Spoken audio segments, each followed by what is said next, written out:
So, have you ever been watching a horror movie and you find yourself wondering if there are books just like it? Well, look no further because this video is just for you.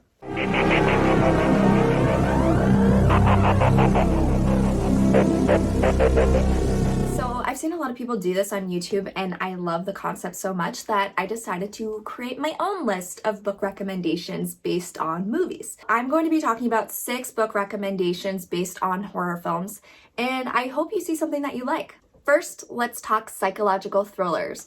If you like films like Seven or Silence of the Lambs, even the Netflix series Mindhunter, you're gonna love None Shall Sleep by Ellie Marney. None Shall Sleep is a young adult thriller, but it doesn't feel like it's written for teens.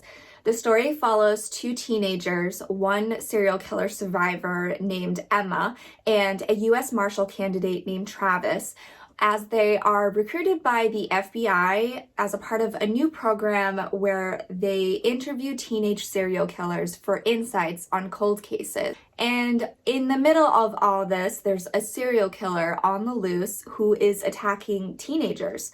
So they send Emma in to interview a teenage Hannibal Lecter-like character who hopefully can provide a little bit more insight on the active case going on, and things get crazy from there. So this book captivated me from the very first page. I'm a huge true crime buff, so I loved the idea of 2 teenagers interviewing serial killers who were also teenagers, and I was not disappointed. And this book is written for teens, but it does not feel like it's written for teens. There is so much graphic detail about the crimes, and it doesn't hold back on the violence and the gore when it needs to. And there's plenty of shocking moments in this that made me have to stop and check to see if this was written for teens. It's enthralling, it's entertaining, it's got nuanced characters. I loved the main duo, and I also love that they don't really push them to be in a romantic relationship because they're male and female. They just bond over their shared trauma. So I highly recommend this one. I can't say enough good things about this one. This is my favorite book of the year so far, and I know we're only in, February, but it's just so good, and I want everybody to read it because I don't see enough people talking about it, and you need to pick this one up. If you like supernatural slow burn films like The Changeling or Don't Look Now, then you'll love Naomi's Room by Jonathan Aycliffe. Naomi's Room follows a man whose 4-year-old daughter is murdered on Christmas Eve, and it's kind of written as if it were his diary, and he is basically taking you back through the past and what happened with his daughter, and he details his regret and his guilt over the situation because she was with him when she gets kidnapped, and it takes you through the aftermath of the event and its effects on his relationship with his wife, and it also takes you on his journey as he tries to uncover the mystery of what happened to her. And simultaneously, he's experiencing paranormal activity at his house, and he's trying to figure out what's causing that as well. I saw tons of people talking about this on BookTube. They were raving about it, and I was like, okay, I am gonna check it out, and I'm so glad that I did. I was not disappointed. It is definitely a slow burn, but it's filled with so much tension and dread that I couldn't put it down. It actually scared me, and let me tell you, there are some messed up moments in this book. Well, I started reading this at night, which I would highly, highly recommend because it made for an even creepier reading experience. I got actually scared reading this and I had to put it down. There are a lot of creepy moments. The atmosphere, there's just so much dread. It's like dripping with dread. And it all leads up to a fucked up final moment.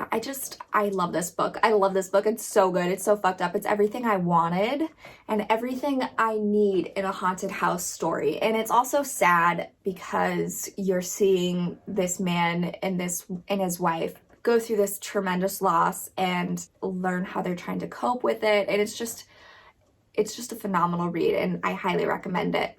So if you love creature features or movies where kids are battling monsters like The Monster Squad or Gremlins, then you're gonna love Killer Pizza by Greg Taylor. So this is a book written for kids. It's a middle grade book, but I promise you, you'll have a lot of fun with this if you are a fan of campy 80s horror. If you're a fan of The Monster Squad, this is right up your alley. This book follows a young boy who has dreams of becoming a chef, so he takes a job at a local pizza place called Killer Pizza, and he learns that it is actually a front for a monster hunting organization, and it just goes crazy from there for this boy. It's just really cute, and it's got some fun moments with monsters because there's a monster on the loose in his town that he and the organization are trying to stop. And there's just some really creepy moments.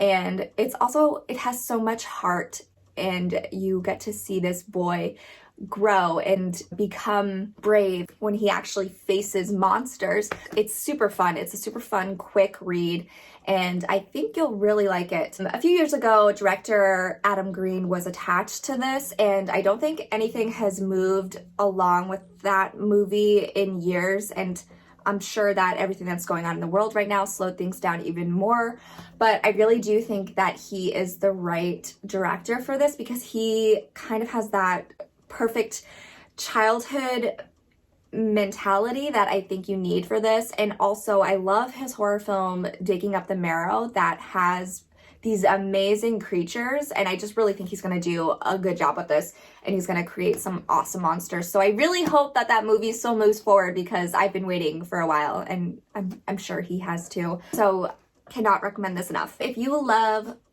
insect bug movies like Arachnophobia or Eight-Legged Freaks, then you'll love The Nest by Gregory A. Douglas. And I'm struggling to say that name for some reason. I don't know why. But that's as good as it's gonna get, folks. The Nest is about a small Cape Cod town that is overrun by mutant cockroaches.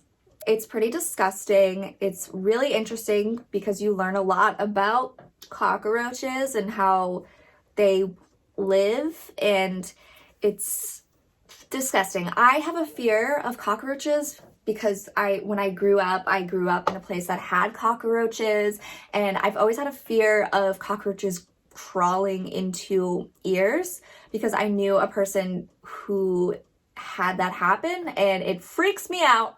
And in this book, there are cockroaches crawling into every orifice of a person's body. There are cockroaches everywhere. This book is gross, but it's engrossing. It's just really interesting to see, and I don't know how I got through it because I was gagging at some points because it's disgusting. It's gross. But it's fun. It's a good gross. And I think that you'll really like it if you're into insect stories, and I highly recommend you pick it up. If you're into subterranean horror movies like The Descent, then you're gonna love When Darkness Loves Us by Elizabeth Engstrom. So this book features 2 novellas, and I'm referring to the first story, which is the titular story. Is that the right word? That word sounds so weird when I say it out loud, and I'm sorry. I apologize. It's called When Darkness Loves Us, and it follows a young pregnant woman who gets locked underground, and she has to survive.